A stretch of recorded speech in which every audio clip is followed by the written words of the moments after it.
فرض کن یه کیک تولد میخوای درست کنی، همه مواد رو یه جا میریزی توی فرن. نتیجه چی میشه؟ آفرین، فاجعه.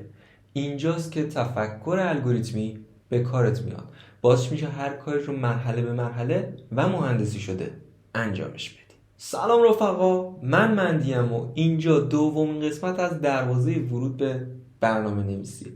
توی این قسمت میخوایم با هم یاد بگیریم که چطور برای یک مسئله یک نقشه دقیق طراحی کنیم تا اون مسئله رو به جواب برسونیمش.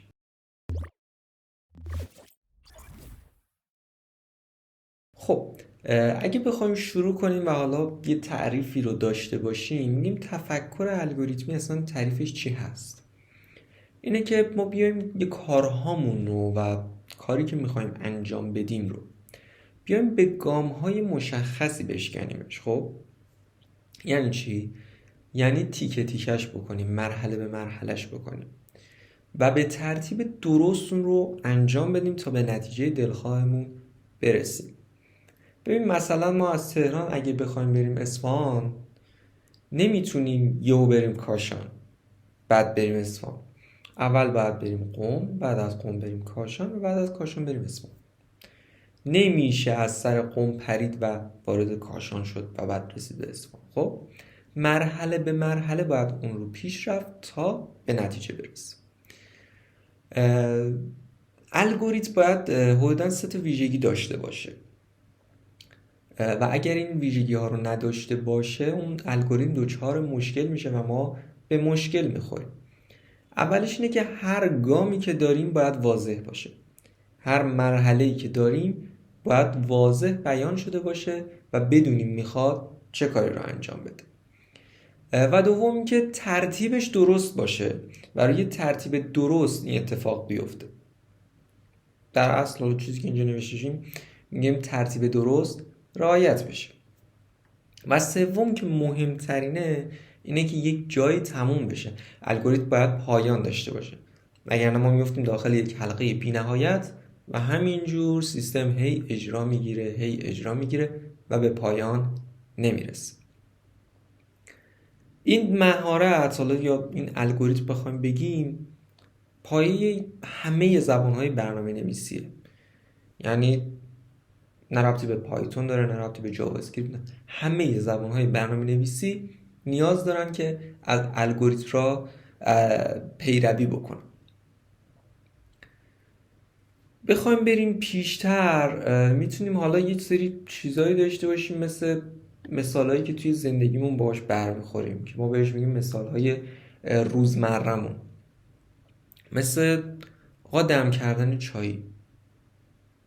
ما وقتی هم میخوایم چای دم بکنیم داریم از یک الگوریتمی پیروی میکنیم. حالا اون الگوریتم چیه؟ میخوایم با هم دیگه پیش ببریم. اول ما مثلا آب رو میذاریم جوش بیاد.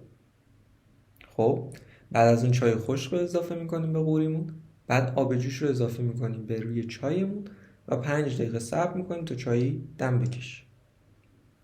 حالا فرض کنید بخوایم مراحل جابجا بکنیم. مثلا آب جوش رو اضافه کنیم، بعد آبو بذاریم جوش بیاد، بعد چای خشک رو بریزیم، بعد بخوریم. نمیشه. چجوری؟ آب اول باید جوش بیاد که بشه ریخ روی چای، که بعد منتظرمون تا چای دم بکشه. پس مراحل مهمه، ترتیب مهمه. خب که ما اینجا بهش میگیم ترتیب و زمان، حالا برابر با کلید موفقیتمون یا به جواب رسیدنه که ما میتونیم اینجا ازش استفاده کنیم. اگه مثلا ما بیایم یه مرحله رو حذف کنیم، حتی اون 5 دقیقه‌ای که میذاریم برای دم کشیدن چای رو حذف کنیم، آب جوش رو بریزیم رو چای، بریزیم توی استکان، اون چیزی نیست، نمیشه ازش استفاده کرد. اوکی؟ پس تمامی اینا رو باید در نظر بگیریم. حالا یه سری مهارت‌های کلیدی داریم ما اینجا. مهارت‌های کلیدی 4 تاشون رو بیان میکنیم و در موردشون صحبت میکنیم، ببینیم مثلا چیا هستن. یکیشو میتونیم بگیم آقا تفکیک مسئله. خب تفکیک مسئله میایم، یعنی چی؟ یعنی میایم کار بزرگمون رو مجموعه کاری که میخوایم انجام بدیم یه کار بزرگی در نظر گرفته باشه. خب بیایم به بخش‌های کوچیک تقسیمش بکنیم. بخش‌های کوچیکش. ببین کار بزرگمون چیه؟ ما میخوایم بریم سفر از تهران به اصفهان. این کار بزرگی. میایم به قسمت‌های کوچیک تقسیمش می‌کنیم. میگیم آقا از تهران میایم قم، از قم میریم کاشان، از کاشان میریم نطنز، از نطنز میریم اصفهان. به عنوان مثال هر کدومش یه بخش کوچیکی داره. بیایم در نظر بگیریم یه اپلیکیشنی مثل اپلیکیشن رزرو بلیط. جستجو، مقایسه کردن با هم دیگه، فیلتر کردنشون و حالا رزرو بلیط. پس مسئله‌مون باید تفکیک بشه به چیزای کوچیک. اینی که گفتیم اپ رزرو بلیط، میایم اپ رزرو بلیط چی؟ ببینیم اپلیکیشنمون شامل چی چیزایی هست. اونها رو تفکیک میکنیم، کوچیک کوچیک میکنیم، قطعه قطعه میکنیم و شروع میکنیم به ساختش برای اپلیکیشنمون. همه اینها رو مجموعه کنار هم بذاریم، در نهایت ما یه اپلیکیشن داریم. تمامی اجزا با هم دیگه معنا داره. دومین چیزی که اینجا ما داریم الگو شناسیه. ما باید بیایم شباهت ها رو پیدا بکنیم. مثلا مرتب کردن لباس ها، کتاب ها، مرتب کردن فایل هامون. هر کدومشون یه الگوی خاص خودشون دارن. لباس ها، تیشرت ها الگوی خاص خودشون دارن، پیراهن ها الگوی خاص خودشون رو دارن، شلوار ها، شلوارک ها، هر کدومشون یه الگوی خاص خودشون دارن. فایل ها، یه سری فایل صوتی هن، یه سری فایل ویدئویی هن، یه سری عکس هن. هر کدوم الگوی خاص خودشون رو دارن. به یه شکلی میشه اونها رو بشناسیم. سومیش میشه انتزاع.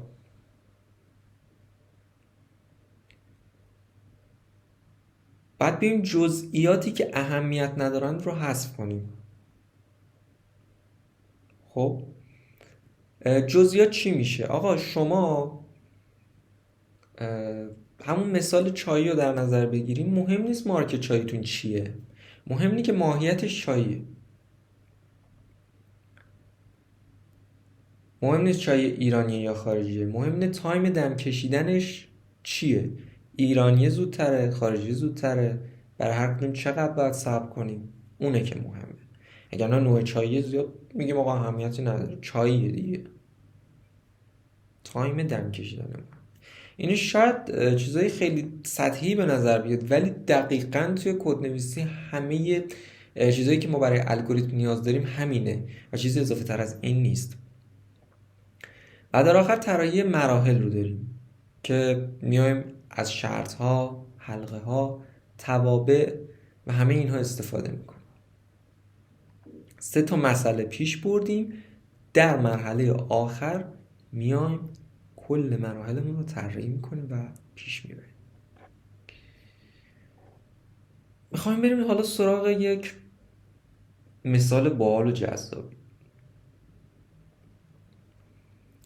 مثالمون رو فرض کنید در مورد مرتب کردن جوراب ها باشه. یه سبد داریم پر جوراب، میخوایم مرتبش کنیم. چی کار میکنیم؟ میایم آقا تک به تک بررسی میکنیم دیگه. خب میبینیم کدوم دوتایی شبیه به همن، با هم میذاریمشون کنار، میشن یک جفت. هر کدوم که باقی موندن، تک موندن، میبینیم راحت‌تر پیدا میکنیم، دوباره میذاریم کنار، میذاریم. درست؟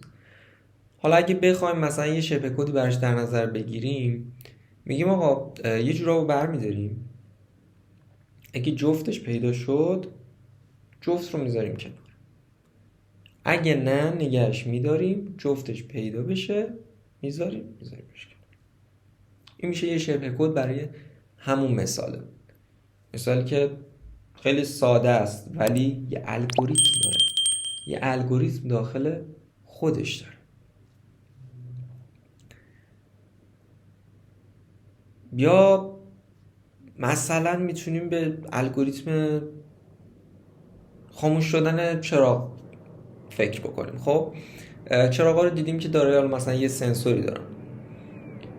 میگیم آقا اگه تا 5 دقیقه هیچ حرکتی نبود، خب خاموش شد. ولی اگه یه چیزی عبور کرد، یه خط دیدی، یه شکست نوری دیدی، یه چیزی دیدی، روشن شد. دوباره تا 5 دقیقه حساب کن، اگه هیچ اتفاقی نیفتاد خاموش شد. این میشه یه الگوریتم. این میشه داشتن یک الگوریتم. یه سری ترفندا داریم که ما بهشون میگیم ترفندای حرفه‌ای، که اونا رو با هم دیگه میخوایم ببینیم مثلا چی هست. قبل از اینکه بیای شروع کنی اصلا به نوشتن کد و کد نویسی،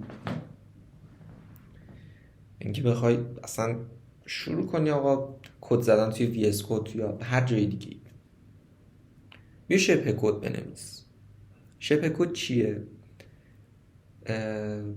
شما کد رو در نظر بگیری، میگیریم آقا 20 خط کد داریم.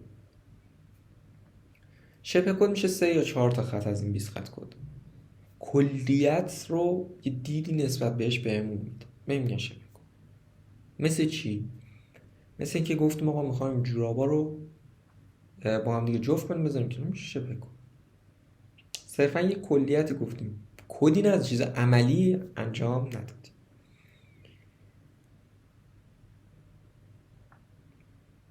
بیایم از دیاگرام جریان بهش میگن فارسی دیاگرام جریان یا فلوچارت استفاده کن که بتونیم مسیرمون رو یک دید نسبت بهش پیدا بکنیم.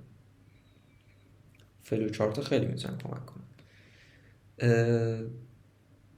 حتما شرط توقف رو بهش توجه کنیم، فراموشش نکنیم. خیلی ما اصلا شرط توقف بعضی جاها ممکنه یادمون بره و میبینیم مدام برنامه داره اجرا میشه و خروجی نمیگه، بعد میبینیم او اصلا ما استاپی نذاشتیم برای این برنامه. شرطی باید باشه که این برنامه پایان پیدا بکنه. و مقدار ورودی و خروجیتون رو از همون اول مشخص کنید که ببینید چی ورودی دارید و انتظار چه خروجی رو دارید.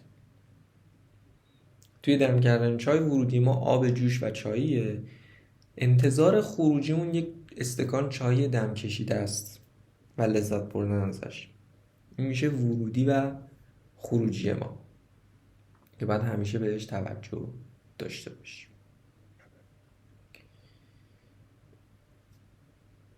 تفکر الگوریتمی در کل یعنی اینکه ما یک مسیر داشته باشیم کاملا واضح بدون ابهام از شروع تا پایان.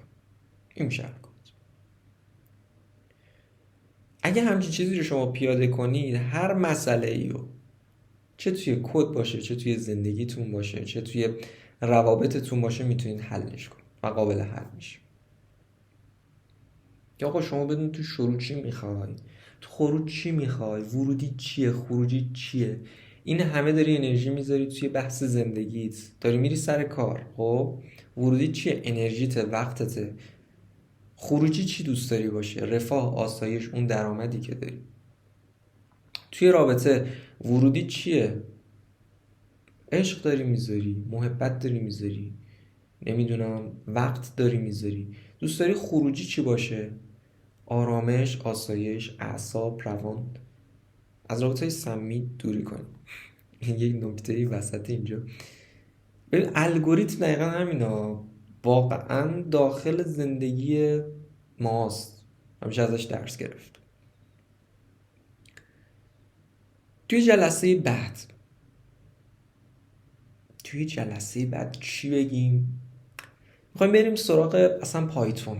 خب حوزه‌های مختلفش رو میخوایم ببینیم چرا ما میگیم برای شروع کردن برنامه‌نویسی برو سمت پایتون. میخوای برنامه نویسی رو استارت کنی، با پایتون استارت کن.